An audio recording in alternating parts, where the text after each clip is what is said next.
Hello everybody, my name is KirkpattieCake. I'm an author and robot, and today we're going to do another AuthorTube tag because why not?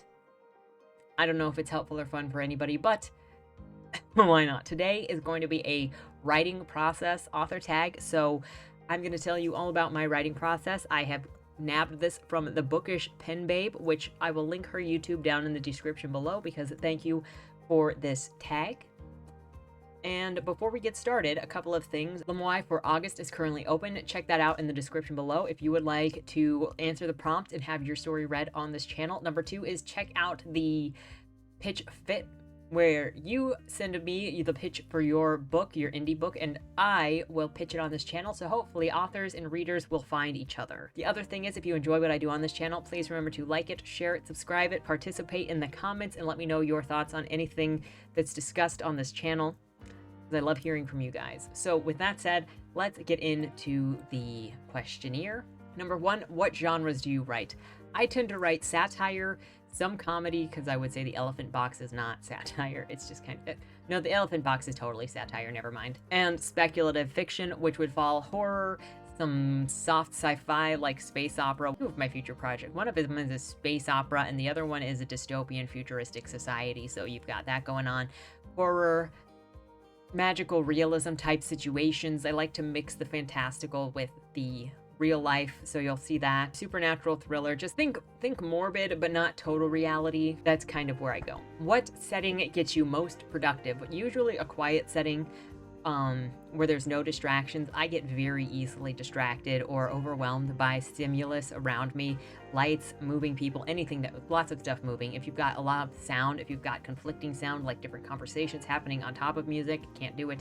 A bunch of visuals makes me distracted, so usually if I'm in a busy place, I really can't write, and or if I desperately have to write, I have to try to cut down on like the number of stimuli I'm taking in. So just a nice, quiet, and familiar place helps me be the most productive. If you have multiple story ideas, how do you go about picking which one to start on first? So for one, I just recently started doing this, which is I've put my ideas on a marker board over there in the order in which I will work on them because I actually wanted to start getting stuff done reasonably so. I have like 4 or 5 novels that are in draft that need to be revised, and I was going to circle around them, like through them to revise them, but I've determined that I'm just going to finish a novel's first draft, immediately go into revision, and then start going into edits after my revision rounds are done to make sure that I start getting stuff done. So with that said, I have actually just put up a list of the order in which I'm going to work on them, and then if a new idea comes up that I think is going to be the one I'm going to work on, then I'll move them around. But I've determined I'm only allowed to work on this one after I've determined that's what I'm going to work on. And in most cases, it's an intuition of this is the one that I need to work on right now.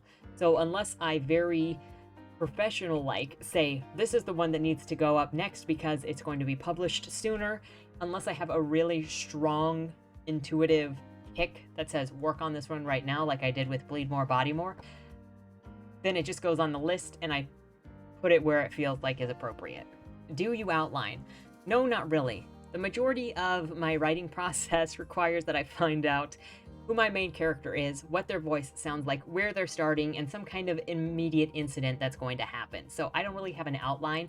My outline after that sort of comes from me determining where my pivotal points are going to be, and that happens while I'm writing. I cannot figure out what is going to happen if I'm not actively writing in that universe and writing that character. So I might be on chapter 1 of a brand new story, and as I write chapter 1 and the character gets close to whatever that inciting incident is or the thing that changes his life, I'm going to go, okay, so now I get the feeling that this is going to be a pivotal point, and that'll be the climax of Act 1. So then that's where I'm going to go. And as I get closer to the climax of Act 1, I might get an idea of how Act 2 starts and where Act 2 is going to go ultimately.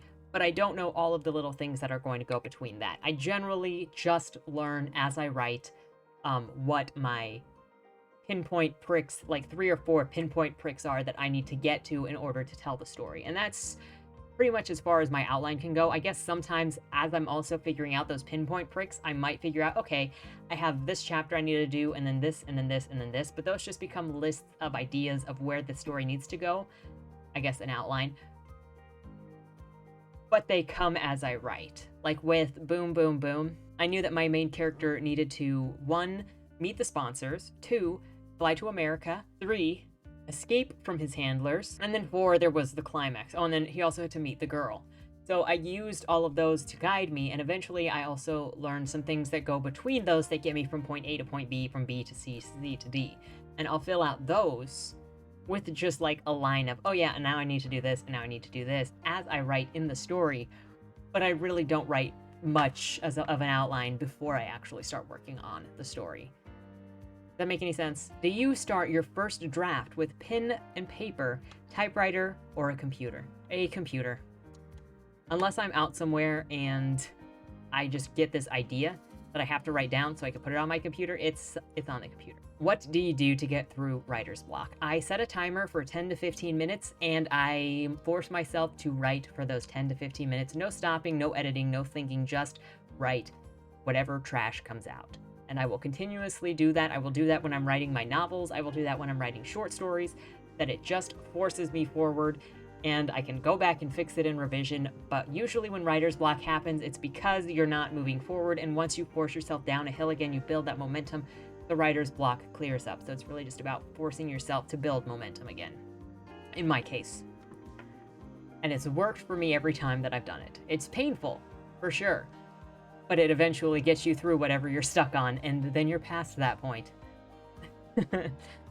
Do you format your project from the beginning or worry about it later? Well, I format it in manuscript form, which is the half an inch indent on top of at the top of every paragraph and the double spacing, but I format it for print and ebook once I'm completely done with it. Do you edit as you go or when you're finished with the first draft? I only edit once I'm done and I'm doing a revision or an edit round. Even then, most of the time, if I'm doing a revision round, I'm not going to go back and edit again while I'm revising. I have to get through the manuscript totally before I can start editing again. And I think this has a couple of benefits, one of which is that you don't slow down all that much. I'll leave notes. That's the other thing, is if I'm revising or editing or drafting one and I know edits that I need to make, I will just go to whatever chapter it is and I will leave a note that says, do this thing, and then I'll just keep going forward. Because number one, your first draft is never going to be perfect. If you keep editing it, you're going to slow yourself down and you're also going to get lost. Number two, if you edit as you write, at least in my experience, this has happened. Dad went through this. If you edit as you write, you kind of forget where you've moved stuff if you end up repeating information because you're just moving around in your story. So if you just go through it entirely from top to bottom and then next entirely from top to bottom, you'll remember if you've already said something or if you haven't said something yet.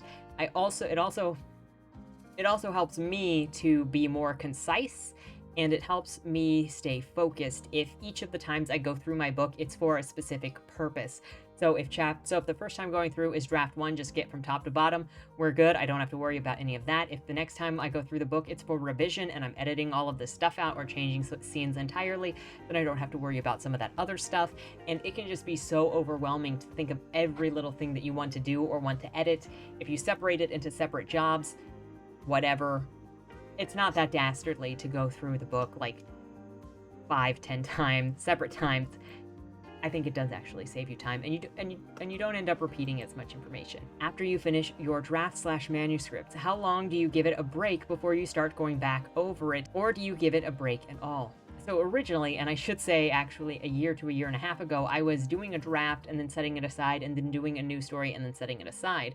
In the last year and a half-ish, I've determined that I'm just going to do the whole story and then revise it, and then revise it. Now, the time between revisions, or between restarting the story, may vary. When I would say with I would say with Bleed More, Body More, I immediately jumped right back into it. With Boom Boom Boom, I think I gave it 2 or 3 days before I went back into it because I was just feeling kind of burnt out a little bit. And then when it comes to once I've finished a book like Bleed More, Body More, I set that aside, and it feels like it was about a month, like 2 to 4 weeks. I feel like 4 weeks was closer to me actually working on another project totally. Because my brain just has to reset. I have to get out of that world I've been buried in, and I have to get myself in another world. But I think it depends also on if I have that like intuitive punch of, you need to work on this thing next, because after I finished Bodymore, I wasn't necessarily sure what I needed to work on next or what I wanted to work on next. Dead End Drive 2 was on the table, but I was really struggling with starting that. And then Boom Boom Boom came up and I switched to Boom Boom Boom. And it's going about as well as they usually go. So it just depends. But usually only like a day or two between draft and revision, and maybe about a week or 2 or 3 between completely different books. Is there something that you prefer to do to get through writing? I listen to like the same one song for as long as I'm working on a scene or a story until a new song happens. Like holy crap, I listened to Smells Like Teen Spirit for weeks while working on Bleed More, Body More, because that's all I was allowed to listen to. Otherwise, I could not write that story. And that's how it is. I've been listening to like the same 2 or 3 songs for Boom Boom Boom for like 2 months. Does anybody else do this? Do you schedule your writing sessions? My schedule for writing sessions is just sometime during the day. I'm not super specific. I used to try to just do it either in the morning or specifically after in the evening, but by the time it's 7:30, 8 o'clock, I'm either doing loin stream or I'm just tired and it's very hard for me to get the work in before midnight. And sometimes I get everything in before 10 a.m., but not really. And so I just say, get this work done at some point. So then I'm just like, make sure you get something done at some point today. Do you have a word count or chapter goal for your writing sessions? Yes. So that's how I establish my work every day. Is I don't make myself have a specific writing session time, but I do make myself have a specific word count requirement per day. If I am doing a first draft, my minimal goal is 1,000 words a day, with sometimes I try to do 1,600 words a day. But I usually set 2 goals. I have my basic goal and then my gold goal, which basic goal would be 1,000. The gold goal would be like, great, super great job, yeah, which is the higher goal. And then when I'm revising or editing, it's usually 2,000 or more, which revising is not necessarily easier than drafting one when you're rewriting full scenes, but still I'm able to write more when I'm revising. Still might be very short. But you know, you do what you do. Are there any quirky things that you do to make your projects more fun? I don't really know what that means. So if anybody can answer me that one in the comments down below, help me understand what it means by quirky things that make your projects more fun. Do you work on multiple projects at one time? Generally, no, but if I do, one is in draft and the other one is in revision or editing, because that needs less focus. But I'm learning that I do better focusing on one, just grounding it down until it's done, and then moving on to the next one, and not splitting my focus, especially because all of my books are in such different universes. By not mixing them, it's easier for me to just get embedded in the characters and voices of one work at a time. How often do you research what you're writing? I research whatever I have questions for to try to not sound like an idiot, which is pretty often. All things considered. How do you organize your projects? Well, currently I do draft 1 and revision in Scrivener, and then in Scrivener you've got obviously your little folders inside of the project, so you could put any of your notes in there. And so if I've done research or I'm keeping notes on something like with Boom Boom Boom, I've got a couple different folders or a couple different pages for different chemicals and for different combustible things that I can reference since he's a bomb maker. That's all in there.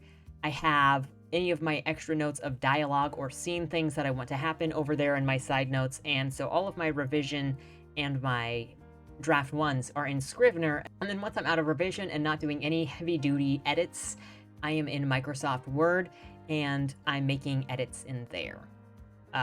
That's pretty much the extent of my organization. I don't have a crazy number of things. The glossaries for any of my stories that have different lingo or slang for stuff is all inside of Scrivener. My list of characters or murders and who was murdered how and what order they were murdered, that's all inside of Scrivener in one of those extra folders off on the side notes. Pretty nice. Not gonna lie. Do you reward or punish yourself for achieving or missing out on a writing goal? I never punish myself. I would never recommend punishing yourself in general for failing a goal, because then I feel like you're just going to give yourself a complex, because that's going to make it harder for you to write. You're going to hate writing, and you're going to stress about writing in ways that are not conductive to creativity, and it's going to stress you the frick out. I mean, maybe it works for other people. I'm sure there are people that it does work on, but I would not recommend it. And then I don't really reward myself either, because I don't really. I'm a robot. I really don't do anything, and rewarding myself for writing, or even like for finishing a novel, it all seems weird to me. I finish a novel and then I'm just, Are there any works similar to your project that you look for and use for inspiration and or comparison? Well, I look a lot at Bret Easton Ellis for his dialogue and his action scenes, and I like the way that he structures. And in general, anytime I'm reading and I like what somebody does, I highlight it and I put them on my shelf over there so that I can use them as reference for that. But Philip K. Dick and Bret Easton Ellis specifically are two that I reference for style. I know there are others that I have actually directly referenced as well, but those are the two that first come to mind for me. How early do you wait to start looking for and hiring editors? Usually sometime after revision, because I still have a couple of rounds of editing to go through by the time I'm done with revision. I'll start looking at first readers and editors, because I want to take a book as far as I can first before handing it to somebody else. And so that requires me to not only finish revisions, but then also to get into editing, which leads to line edits and copy edits and all of those. And those are all separate rounds of edits. So it's usually 2 or 3 more rounds after my revision is done that I have to do. And that's when I start looking for editors as well, because line edits and copy editing is not as intensive as revision or drafting. Final question is, if you have finished a draft or a manuscript, tell us how you felt afterwards. I felt nothing, because I am a robot. I've had people be like, we should celebrate this. I'm just like, I don't really care that much. There are some stories, I think, with Dead End Drive, like, I'm even thinking about Dead End Drive Lift.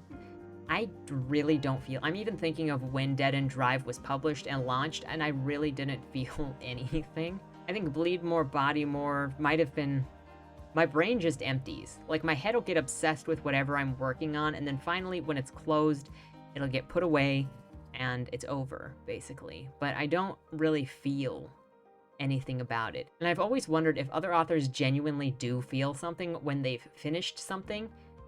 But this is one of the reasons why I call myself a robot. I have weird reward punishment system that, like I have a low maintenance system.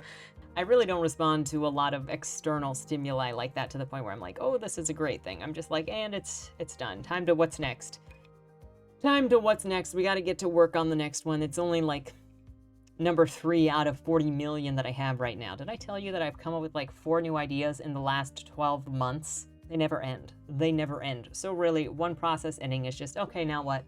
Let's take 3 days off to come up with whatever we have to work on next. Whatever we get to work on next. It's a positive situation. It's just, it never ends. Anyway, that was the writing process tag. I tag any other authors watching this video to answer the questions. I will have them pinned in the comments down below for you to pick up, either do as a video or a text response in the comments. I look forward to hearing what your processes are like. So thank you so much for watching and joining me here. Maybe we'll have some writing things in common.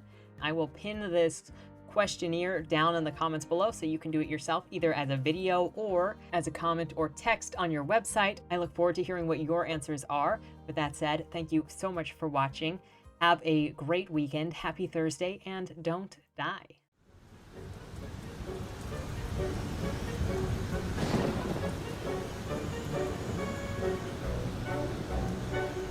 The only people who should come are those who want to meet their monsters. If this is what Agatha wants, I don't know how we can even dispute it. Show me your teeth. I change lives, baby. And I end them. Sweetheart, no bargains hold. Only fools know restraint. Only losers lose! If your scissors are dull, May I recommend sharpening them with leather? I think I hit you. My ma says I must have a guardian angel. To enter the ring but abstain from playing is suicidal. Your virtue makes you nothing but a liability. You're gonna die. You're gonna die. You're gonna die.